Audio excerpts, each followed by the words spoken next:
Hello everyone, आज हम पढ़ेंगे plasma membrane. Plasma membrane cell का सिक्योरिटी गार्ड होता है। ये एक जरूरी बाउंड्री है जो सेल के शेप को बनाए रखती है और उसके अंदर के एनवायरनमेंट को कंट्रोल करती है ताकि सब कुछ ठीक से चलता रहे। एग्जाम्पल के तौर पे समझते हैं, एक शहर को सेफ रखने के लिए उसके चारों तरफ एक स्ट्रॉन्ग बाउंड्री की जरूरत होती है। ठीक उसी तरह से सेल को भी एक्सटर्नल जर्क, स्ट्रोक से बचने के लिए एक स्ट्रॉन्ग बाउंड्री की जरूरत होती है जिसे प्लाज्मा मेम्ब्रेन कहते हैं, जिससे कि बिना रुकावट के सारे इम्पोर्टेंट केमिकल रिएक्शन सेल के अंदर हो सके। प्लाज्मा मेम्ब्रेन एक बाउंड्री ही नहीं है, बल्कि ये एक बहुत एक्टिव स्मार्ट ऑर्गेनील है। यह सेल्फ और नॉन सेल्फ में डिफरेंशिएट करती है और अपने अंदर की ऑर्गेनील को डिफेंड करती है, और ये बहुत कन्फर्मली ये डिसाइड करती है कि किन चीजों को यानी कि किन मॉलिक्यूल्स को अंदर जाना है और किन मॉलिक्यूल्स को बाहर आना है, भले ही ये कुछ नैनोमीटर मोटी होती है। प्लाज्मा मेम्ब्रेन वाइटल एक्टिविटी का एक एक्टिव सेंटर है। यह कोशिकाओं को आपस में कम्युनिकेट कराती है, हार्मोन को कंट्रोल करने में असिस्ट करती है, सेल्स को अपने सेल्स में और बाहरी सेल्स यानी कि एनिमीज लाइक बैक्टीरिया या पैथोजेंस को आइडेंटिफाई करने में हेल्प करती है, और एक शरीर में सेल्स को आसपास के टिश्यू से कनेक्ट करती है। इसका स्ट्रक्चर मेनली लिपिड जो इसका बेस बनाते हैं और प्रोटीन जो इसके असली वर्कर हैं से मिलकर बनी होती है, जो इन सभी कामों के लिए एकदम सही है। मेम्ब्रेन में लिपिड, आइए जानते हैं मेम्ब्रेन में लिपिड का क्या रोल है, इनकी स्ट्रक्चर और फंक्शन की बात करते हैं। हर प्लाज्मा मेम्ब्रेन का बेसिक स्ट्रक्चर लिपिड बाइलेयर होता है, यानी लिपिड की दोहरी परत। यह एक फ्लेक्सिबल कवर और एक मजबूत रुकावट बनती है, यानी कि सेमी परमेबल होती है, खासकर उन चीजों के लिए जो पानी में सॉल्युबल हो जाती हैं। इस तरह से ये 3 लिपिड्स इसके लिए जरूरी हैं जिनसे ये मिलकर बनती है: फॉस्फोलिपिड, कोलेस्ट्रॉल, ग्लाइकोलिपिड्स। फॉस्फोलिपिड की अगर बात करें हम, ये मेम्ब्रेन की मूल यानी कि बेसिक स्ट्रक्चर को बनाते हैं। इनकी स्पेशल थिंग ये है, इनमें 2 पार्ट होते हैं, एक वाटर लविंग और एक वाटर हीटिंग। जो वाटर लविंग होते हैं उनको हाइड्रोफिलिक कहते हैं, और जो वाटर हीटिंग होते हैं यानी पानी से दूर भागते हैं उनको हाइड्रोफोबिक कहते हैं। अब बात करते हैं पहले हाइड्रोफिलिक यानी कि water loving molecules. Water loving molecules यानी जो पानी में मॉलिक्यूल्स रहते हैं, उनका जो हेड रीजन होता है वो वाटर की तरफ होता है, यानी कि सेल के अंदर साइटोप्लाज्म और बाहर आउटर सरफेस के पानी वाले एनवायरनमेंट की तरफ इनका हेड रीजन होता है। अब बात करते हैं हाइड्रोफोबिक टेल्स की। चूंकि उन्हें तो पानी के बाहर ही भागना है, पानी से दूर भागना है, तो इनकी टेल आपस में एक दूसरे के आमने सामने होती हैं, दोनों की। कहने का मतलब ये है, जो हेड होता है वो ऑपोजिट साइड होता है और टेल आमने सामने होती हैं एक दूसरे के। ये हाइड्रोफोबिक टेल्स जो होती हैं ये फैटी एसिड से बने लंबे यानी कि लॉन्ग मॉलिक्यूल्स होते हैं, जो वाटर के साथ इंटरनली हाइड्रोफोबिक एक फोर्स के साथ जुड़े हुए होते हैं। इसलिए ये मॉलिक्यूल्स पानी के अंदर नहीं जा सकते और अपने आसपास एक ऑयली सरफेस बनाते हैं जहां पर कि ये टिकते हैं। फैटी एसिड की टेल्स सैचुरेटेड होती हैं, यानी कि ये कम फ्लेक्सिबल और स्ट्रेट होती हैं। जो फैटी एसिड की जो टेल है वो 2 तरीके के मॉलिक्यूल से बन सकती है। अगर सैचुरेटेड होगा तो वो कम फ्लेक्सिबल होगा और स्ट्रेट होगा, और अगर अनसैचुरेटेड होगा तो वो बहुत ज्यादा फ्लेक्सिबल होगा और किंक होगा। किंक यानी कि मुड़ा हुआ हो सकता है, जो मेम्ब्रेन के फ्लूइडिटी के लिए इम्पोर्टेंट है। कोल्ड टेम्परेचर में मेम्ब्रेन के फ्लेक्सिबिलिटी के लिए अनसैचुरेटेड फैटी एसिड की जरूरत पड़ती है, क्योंकि ये मेम्ब्रेन को बहुत स्ट्रांग और फ्लेक्सिबल बनाए रखते हैं। अपने इसी ड्वेल नेचर की वजह से फॉस्फोलिपिड पानी में अपने आप में एक लिपिड बाइलेयर बना लेते हैं, यानी कि सिर बाहर की तरफ जिधर पानी होता है और टेल अंदर की तरफ जिधर पानी नहीं होता है, जिससे एक स्ट्रॉन्ग रुकावट बनती है। अब जानते हैं नेक्स्ट, कोलेस्ट्रॉल। यह एनिमल्स की सेल्स में पाया जाता है और मेम्ब्रेन के फ्लेक्सिबिलिटी को कंट्रोल करता है। अब कैसे कंट्रोल करेगा? अगर टेम्परेचर कम है तो ये फॉस्फोलिपिड को बहुत ज्यादा कस कर टाइट होने से रोकता है, जिससे मेम्ब्रेन हार्ड और जमने नहीं पाती है, यानी कि फ्रीज नहीं हो पाती है।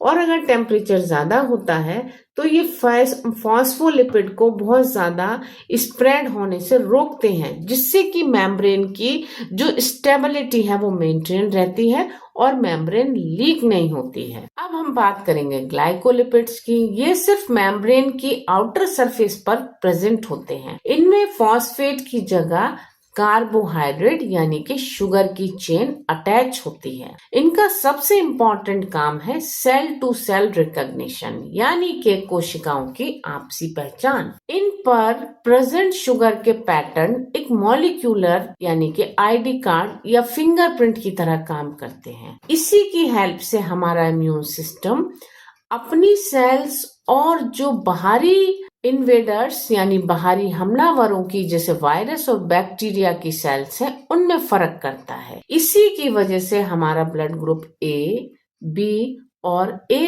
तय होता है।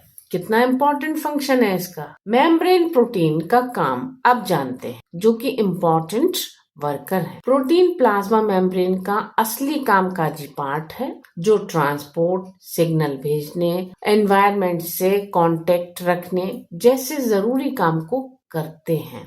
ये मेम्ब्रेन में एक मोज़ेक पैटर्न में स्प्रेड होते हैं। प्रोटीन दो तरीके के होते हैं, इंटीग्रल प्रोटीन और पेरिफेरल प्रोटीन। इंटीग्रल प्रोटीन की बात करें तो ये प्रोटीन मेम्ब्रेन के अंदर परमानेंटली एम्बेडेड होते हैं, यानी कि धसे हुए होते हैं। कई तो मेम्ब्रेन के आर पार फैले होते हैं। फॉर एग्जाम्पल आयन चैनल, जो सोडियम और पोटेशियम जैसे आयंस को अंदर बाहर जाने का रास्ता देते हैं, यानी उनके लिए पाथ बनाते हैं। पेरिफेरल प्रोटीन की बात करें, पेरिफेरल प्रोटीन मेम्ब्रेन के सरफेस पर अटैच होते हैं, जबकि ये मेम्ब्रेन के अंदर नहीं होते हैं। ये प्रोटीन मेम्ब्रेन के अंदर या बाहर की सतह पर बहुत लूजली पैटर्न में बंधे रहते हैं और इन्हें मेम्ब्रेन के अंदर से आसानी से डिटैच किया जा सकता है, यानी कि अलग किया जा सकता है। मेम्ब्रेन प्रोटीन सेल स्ट्रक्चर एवं फंक्शन के लिए बहुत जरूरी होते हैं। ये सेल की सरफेस के अंदर और बाहर के बीच का कार्य करते हैं, यानी मिड में रह के ये काम करते हैं, अंदर और बाहर दोनों के लिए। इसमें आते हैं ट्रांसपोर्ट प्रोटीन, उन चीजों को अंदर या बाहर ले जाने में हेल्प करते हैं जो अपने आप से मेम्ब्रेन के पार नहीं जा सकती, जैसे आयंस और शुगर। एंजाइमेटिक प्रोटीन, ये मेम्ब्रेन की सतह पर केमिकल रिएक्शन में मदद करते हैं। नेक्स्ट है सिग्नल ट्रांसडक्शन प्रोटीन, ये रिसेप्टर की तरह काम करते हैं और जब कोई हार्मोन जैसा सिग्नल इनसे जुड़ता है तो ये उस सिग्नल को कोशिका के यानी सेल के अंदर पहुंचाते हैं। नेक्स्ट है cell to cell recognition protein, यह पहचान टैग कोशिकाओं के एक दूसरे को पहचानने के लिए उपयोग करते हैं, जो इम्यून सिस्टम के लिए बहुत ज्यादा जरूरी है। इन टैग्स के बेस पर सेल्स अपने अपने काम कर सकती हैं और अपने छिपे हुए फॉर्म से भी अपने आप को अन्य सेल्स से डिफरेंशिएट करती हैं और कर सकती हैं। नेक्स्ट है इंटरसेलुलर जॉइनिंग प्रोटीन, आसपास की सेल्स को आपस में जोड़कर टिश्यू बनाते हैं। नेक्स्ट है एंकरेज प्रोटीन, मेम्ब्रेन को इंटरनली साइटोस्केलेटन और बाहरी मैट्रिक्स से जोड़कर सपोर्ट देते हैं। मेम्ब्रेन के मॉडल की बात करते हैं हम। कई एक मॉडल दिए गए मेम्ब्रेन के लिए, लेकिन जो सबसे डेवलप्ड मॉडल है उसको भी जानेंगे। मेम्ब्रेन के मॉडल यानी कि विज्ञान की समझ कैसे विकसित हुई। प्लाज्मा मेम्ब्रेन के बारे में हमारी समझ समय के साथ कई मॉडलों से गुजरी है। पहला है गॉर्टर और गैंडल मॉडल, जो कि 1925 में दिया गया। इन्होंने सबसे पहले बताया सेल मेम्ब्रेन लिपिड की दोहरी परत यानी बाइलेयर से बनी होती। दूसरा है डेफसन और डैनियल मॉडल, जिसको सैंडविच मॉडल भी कहते हैं। इसको 1935 यानी कि 1935 में दिया गया। इस मॉडल के अकॉर्डिंग मेम्ब्रेन एक सैंडविच जैसी है, जिसमें लिपिड की लेयर बीच में है और प्रोटीन की लेयर ऊपर और नीचे है। ये सैंडविच मॉडल है। नेक्स्ट है फ्लूइड मोज़ेक मॉडल। इसको 1972 यानी कि 1972 में दिया गया। यह आज का सबसे एक्सेप्टेड मॉडल है। इसकी दो इम्पॉर्टेंट थिंग्स हैं। फ्लूइड यानी कि तरल, लिपिड की परत एक समुद्री तरल की तरह है, जिसमें लिपिड और मोस्टली प्रोटीन फ्रीली घूम सकते हैं, और ये फ्लेक्सिबिलिटी सेल्स के काम करने के लिए बहुत ज्यादा जरूरी है। मोज़ेक प्रोटीन लिपिड में एक समान रूप से फैले नहीं होते हैं, बल्कि वैसे ही बिखरे होते हैं जैसे मोज़ेक आर्ट में रंगीन पत्थर या टाइल्स। नेक्स्ट है लिपिड राफ्ट। ये फ्लूइड मोज़ेक मॉडल में एक नया इम्प्रूवमेंट है। ये मेम्ब्रेन में कुछ खास प्लेटफॉर्म जैसे होते हैं, जो आसपास के हिस्से से ज्यादा थोड़े मोटे और कम लचीले होते हैं। यहाँ पर कुछ स्पेशल प्रोटीन इकट्ठा हो जाती हैं। सारा ही प्रोटीन एक जगह इकट्ठी हो जाती हैं कोई एक स्पेशल काम को करने के लिए, और सिग्नल भेजने जैसे काम को बहुत स्मार्टली और सक्सेसफुली करती हैं। लिपिड राफ्ट का ये एक इम्पॉर्टेंट फंक्शन है इसके अंदर। तो कंक्लूजन में यही कहना चाहेंगे, प्लाज्मा मेम्ब्रेन सिर्फ एक बाउंड्री ही नहीं है, कहीं उससे ज्यादा है, क्योंकि ये एक बहुत ही एक्टिव और फ्लेक्सिबल स्ट्रक्चर है, जो मॉलिक्यूलर या मॉलिक्यूल्स की इंजीनियरिंग का एक मार्वलस स्पेसिमेन है। इसमें लिपिड इसका फ्लेक्सिबिलिटी स्ट्रक्चर बनाते हैं और प्रोटीन सारे इम्पोर्टेंट काम करते हैं। शुरुआती लिपिड बायलेयर की कॉन्सेप्ट से लेके आज के फ्लूइड मोज़ेक मॉडल तक हमारा वैज्ञानिक जर्नी यानी कि साइंटिफिक जर्नी इसकी कॉम्प्लेक्सिटी को दिखाता है। प्लाज्मा मेम्ब्रेन सचमुच सेल का एक सजग चौकीदार है, यानी कि अलर्ट सिक्योरिटी गार्ड है, जो जीवन के अस्तित्व के लिए बहुत ज्यादा जरूरी है। Thank you. तो दोस्तों, अगर आपको ये वीडियो पसंद आया तो लाइक और शेयर करना न भूलें। साथ ही चैनल को सब्सक्राइब करके बेल आइकॉन को दबाना न भूलें, ताकि ऐसी ही रोचक जानकारी आप तक पहुंचती रहे। मिलते हैं अगली वीडियो में। तब तक के लिए जय हिंद।